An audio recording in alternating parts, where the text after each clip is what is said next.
ওয়া ইন আহাদু মিনাল মুশরিকিনা ইসতাজারাকা ফাআজিরহু। আর যদি মুশরিকদের মধ্য হতে কেউ তোমার কাছে আশ্রয় প্রার্থনা করে তবে তাকে আশ্রয় দান করো। আসসালামু আলাইকুম বন্ধুগণ, সূরা তওবার 6 নম্বর আয়াত। মুশরিকদের কেউ যদি আশ্রয় প্রার্থনা করে তাহলে কি করতে হবে তা এই আয়াতে বলে দেওয়া হচ্ছে। কেউ আশ্রয় প্রার্থনা করলে তাকে আশ্রয় দেয়া মুসলমানদের জন্য ওয়াজিব হয়ে গেল এই আয়াতের প্রেক্ষিতে। সাথে আল্লাহ পাক বলছেন কেন আশ্রয় দিবে, যাতে সে আল্লাহর কালাম শুনতে পায়, আল্লাহর কোরআন যাতে শুনতে পায়। মুসলমানদের মধ্যে যদি সে অবস্থান করে আশ্রিত অবস্থায়, তাহলে মুসলমানরা যে কোরআন তেলাওয়াত করবে সেটা সে শুনবে, শুনে তার মন বিগলিত হবে। এই উদ্দেশ্যে তাকে আশ্রয় দিতে হবে। আশ্রয় দিলেই হবে না শুধু, অতঃপর তাকে তার নিরাপদ স্থানে পৌঁছে দিতে হবে।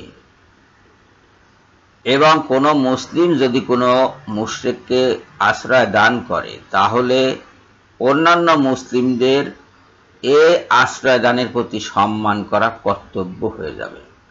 কোন মুসলিম এটা লঙ্ঘন করতে পারবে না।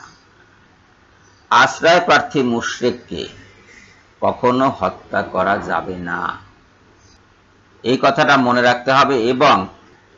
এবং তাকে তার নিরাপদ স্থানে পৌঁছেও দিতে হবে।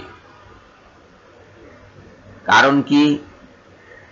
আল্লাহ পাক বলছেন এ আদেশ এজন্য যে এরা এমন লোক যারা পূর্ণ জ্ঞান রাখে না।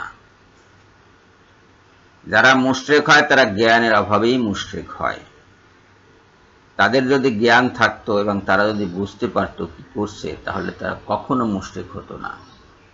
আল্লাহর সাথে শিরক করা এটা কি চারটিখানি কথা নাকি? কম বোকামি নাকি? চরম বোকা না হলে এই কাজটি করে না। তবে আল্লাহ পাক বলছেন পূর্ণ জ্ঞান রাখে না। এদের মধ্যে কেউ কেউ জ্ঞান রাখে আংশিক। সেই আংশিক জ্ঞান রাখা লোকগুলোই মুসলমানদের কাছে আশ্রয় চাইতে আসে। তাদের অন্তত এই জ্ঞানটুকু আছে যে মুসলমানের কাছে আশ্রয় চাইলে মুসলমান তাকে হত্যা করবে না। আল্লাহ পাক তাকে আশ্রয় দিতে বলেছেন, তাকে কোরআন শোনাতে বলেছেন, না ধরে বেঁধে নয়। মুসলমানরা কোরআন পাঠ করবে, সেটা সে শুনবে এমনিতে, জবরদস্তি নয়। ধর্মে কোনো জবরদস্তি নাই। সূরা বাকারার 256 নম্বর আয়াতে এই কথা আল্লাহ পাক সুস্পষ্ট করে ঘোষণা করেছেন যে ধর্মে কোনো জবরদস্তি নাই, জবরদস্তি করা যাবে না। তাকে জবরদস্তি কোরআন পাঠ করানো কিংবা কোরআন শোনানো এবং তার প্রেক্ষিতে তাকে মুসলিম করা, এটা চলবে না, এটা গ্রহণযোগ্য হবে না। সে এমনিতেই শুনবে। মুসলমানদের মধ্যে যখন থাকবে, মুসলমানরা তো এমনিতেই কোরআন তেলাওয়াত করে, নামাজ আদায় করে, নামাজের সময় কোরআন পড়ে, রুকু করে, সিজদা করে, সেগুলো সে দেখবে, শুনবে। দেখে শুনে তার মন বিগলিত হবে, সে ইসলাম কবুল করবে। আর সেটা যদি ওই মুহূর্তেই না হয় তাহলে তাকে নিরাপদ স্থানে পৌঁছে দিতে হবে। পরবর্তীকালে সে হয়তো মুসলিম হতে পারে, অথবা এমন হতে পারে যে এই যে আশ্রয়টুকু পেল সেজন্য সে পরবর্তীকালে মুসলিমদের বিরুদ্ধে অস্ত্র ধারণ করবে না। মুসলমানদেরকে নিষ্ঠুর হতে নিষেধ করা হয়েছে এসব আয়াত দ্বারা। এদিকে খেয়াল রাখতে হবে, গোঁড়া এবং হিংস্র হলে চলবে না। দয়াবান এবং হৃদয়বান মুসলিম হতে হবে। এর অর্থ এই নয় যে যে লোক আপনার বিরুদ্ধে যুদ্ধ করছে, আপনার সাথে যুদ্ধে লিপ্ত, আপনি তাকে ছেড়ে দিবেন, তা কিন্তু নয়। যুদ্ধের বিধান কি? হয় মারবেন না হয় মরবেন, মধ্যবর্তী কোনো রাস্তা তো নাই।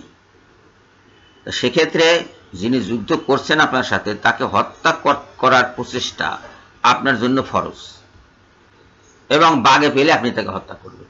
আর না হয় আপনি তার হাতে নিহত হবেন, শহীদ হবেন। মধ্যবর্তী কোনো রাস্তা নেই, যতক্ষণ পর্যন্ত সে সন্ধি না চায়। সন্ধি চাইলে আবার সন্ধি করতে হবে, সে আয়াত সূরা আনফালে আপনাদের দেখিয়ে এসেছি এবং এজন্য ভিডিও করা হয়েছে যে সন্ধি চাইলে মুসলমানরা কি করবে, তারা সন্ধি করবে। সবাইকে ধন্যবাদ জানিয়ে এখনকার মতো বিদায় হচ্ছি। আল্লাহ হাফেজ।